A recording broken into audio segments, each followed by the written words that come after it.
Hey guys, Hakeem here, back with some more Dimir discard. Looking at opening hand with 5 lands and a Greyborn Muse that we can't cast. We're going to mulligan that. Here we've got good mana base, 2 swamps, 1 island, which is pretty perfect. Got the Think Twice on 2 and Spectre on 3. We're on the draw though, but that's fine. Keep this hand, playing against Krevorn, the Mastermind, who starts off with a Dimir Guildgate. And we will play the island first, just, have Vapor Snag up in case of some sort of emergency. And, this is not going to happen. I mean, there is no emergency in blue-black, I don't think, on the second turn. So we'll see what Krevorn is playing. He hasn't done anything yet, and we're going to pass the turn with Think Twice up. We've got up to 5 mana here now, so we're going to hit our first 5 land drops. So yeah, he doesn't do anything at end of turn, no Think Twice from him. He's played a swamp, and now he's playing a Quest for the Gravelord. And then he's going to Think Twice in main phase. So Quest for the Gravelord.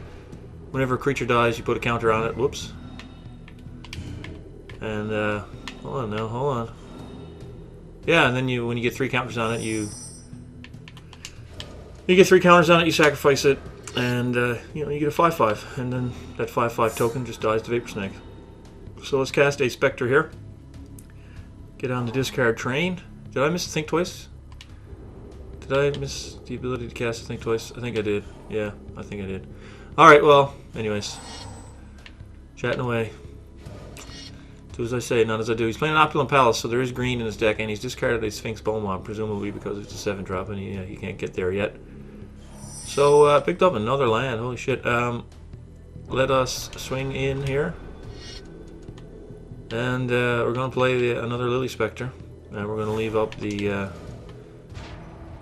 island there for Vapor Snag. So let's see if he's got a counterspell for this one. Either way, he's discarding a card. So, yeah, he's going to nullify. So he's going to discard a nullify, except we're not going to get our 2/1. And we're just going to pass it back to him. So now he's on 4 cards, 4 mana with a quest in play. 3 cards, 5 mana. He's going to play a Chasm Skulker. So that grows every time he draws a card. But again, Vapor Snag is really good at resetting counters on that. Picked up a Dinrovahor. That's also good against tokens and things like Chasm Skulker. So we're just going to swing in the air for 2 here. And again, we'll pass with Vapor Snag up, and if we don't need it, then we can just Think Twice. So there, he's down to 16. We're still at 20. We're going to hit land drop 6. This is going to be on the table next turn if we want to cast it. He's going to play a Vicious Hunger, and do I bounce that, I wonder? I got the Dinrovahor to hit his Chasm Skulker, so you know what? I'm going to bounce that, see if he counters it. No, we're going to get our Spectre back in hand. Make him discard another card. And he's going to flash back a Think Twice here. That'll grow his Chasm Skulker to a 3/3, and then we're going to get smacked, and it's going to be 16 apiece. So he played out a land here. I don't know if that's what he wants to be doing, considering he knows I'm playing discard. So we're taking 3. I'd like to pick up an Undying Evil here. No. So we're just going to go ahead and cast the Spectre with all black mana. Make him discard one of those 2 cards. And hopefully we can get that Chasm Skulker straight to the graveyard if he plays a land or casts a spell next turn. So there goes an Ogre Jailbreaker. We've got a 2/1 Spectre in play, and that's the reason I wanted to pick up Undying Evil, was I could block that Chasm Skulker and get another card on him. But that didn't happen. I guess I will cast. He's going to play a Dinrovahor. Okay, let's see what he targets here. He's going to target the Spectre, or he might target my island. Yeah, he's going to target my island. So I'm going to Think Twice before that comes back to my hand. Draw a card. It is another swamp. Holy jeez. And I'm going to discard one of those swamps, because we got a ton of them. And he's down to 1 in his hand. 1 in his hand. So I'm actually going to chump block here. Going to chump block. Wish I had an Undying Evil, but it's not the case. So he gets a quest counter on his Quest for the Gravelord, but it's the first one. So he's got 1 in his hand. Ooh, we got a Brain Maggot. I wish I could cast that and Dinrovahor on the same turn, but I'm just going to Horror here right now. Get rid of his Chasm Skulker. See what he chooses to discard. See if he keeps that Skulker or if he throws it away. Skulker's a bit slow, so I mean that's going to reset it to a 1/1. He's got to do all that work growing it all over again. So let's see what he pitches. It is is a dissolve. He pitches a counterspell, so he's keeping the Chasm Skulker. Okay. Alright. So now, if he comes at me for 4, I may not block. Because that's going to put the 2 counters on his quest. So I'm not going to block right now. I'm going to take the 4. Alright, okay. Picked up an Undying Evil. An Undying Evil, that's actually pretty good. That's actually pretty good. So, let's draw a card. See if we can't get another decent spell. Picked up a Graveborn Muse. Okay, I'm going to put that into play, and we've got the Undying Evil. So now when he swings with his Dinrova Horror, I will block and use Undying Evil. He's playing off the top of his deck. So let's go. Alright, he's going to grow his Skulker here. He picked up a Cultivate. So that's, we know the card that's going to be in his hand is going to be a land. Let's see if he plays it out, though. Because if he does, then the Undying Evil and Dinrova Horror is going to get rid of something. So yeah, is he going to play out that land in his hand, or is he going to sandbag it? No, he should have kept that in his hand. So now I assume he's going to swing here again with the 4/4. No cards in his hand, so we really don't have to worry. No, he's just going to let us draw. Okay, alright, I'm okay with that. So let's draw a pair of cards off the Graveborn Muse. We picked up another blue source finally.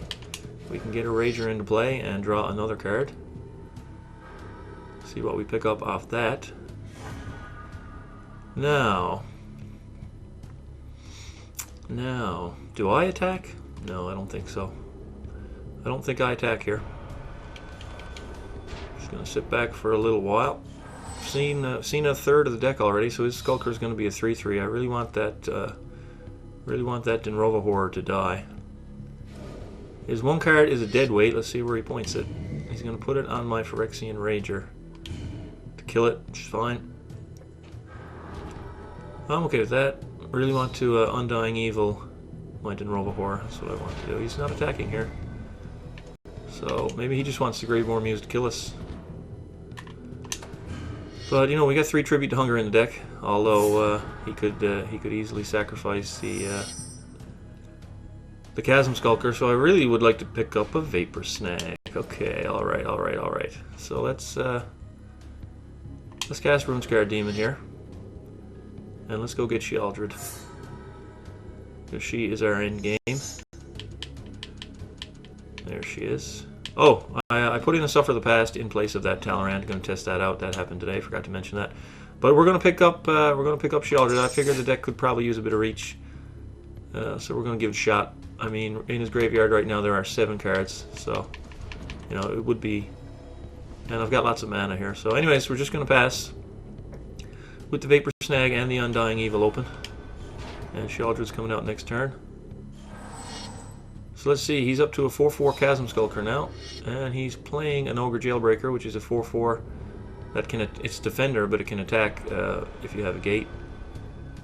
So I'm just going to Vapor Snag the Chasm Skulker here at the end of his turn, reset that,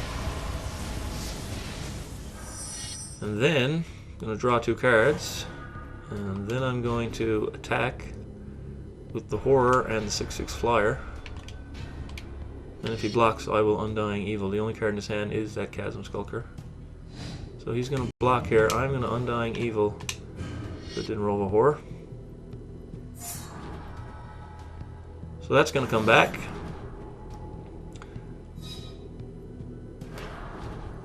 So he's going to sacrifice. Well, oh, that's really bad. That's terribly bad. What he sacrificed and got his 5/5, which means I get to kill it with the Dinrova trigger. And he discards his Chasm Skulker. That was a really poor play by him. Those Chasm Skulkers gone to the yard. That's one of the good things about Dinrova Horror. You can nuke a token and force a discard. So let's just drop this into play and play out Sheoldred here. He's going to have to sacrifice Dinrova Horror. His board is empty. His hand is empty. That's you know, the MO of this deck. What it wants to do. Get their hand and board empty. See if he picked up a Suffer the Past to kill me. Does he have enough mana? Are there enough cards in my graveyard that he can kill me with that? Yeah, I've got 8, so yeah, he could suffer for that amount and kill me. But no, we're going to bring back Liliana Spectre, since he does have a card in his hand that he didn't play, or the AI didn't play, or whatever. So that'll knock that out, unless it's an instant. and it was just a gate. So we will get in for exactly 9 while he has an empty hand. Alrighty. There we go. Yeah, that was pretty good, but man, that was a pretty egregious misplay when he should have kept the quest for the Gravelord on the field, and then when my Dinrova horror comes in, I can't target the quest because he can sack it in response. So I would have had to bounce his Dinrova. He could have sacrificed his Chasm Skulker, and he would have gotten to recast his Dinrova, you know, and maybe make a difference that way. But it never happened. He made a poor play. I got to kill a token, and we won the game. All right, guys, thanks for watching, and we'll see you for another gameplay tomorrow.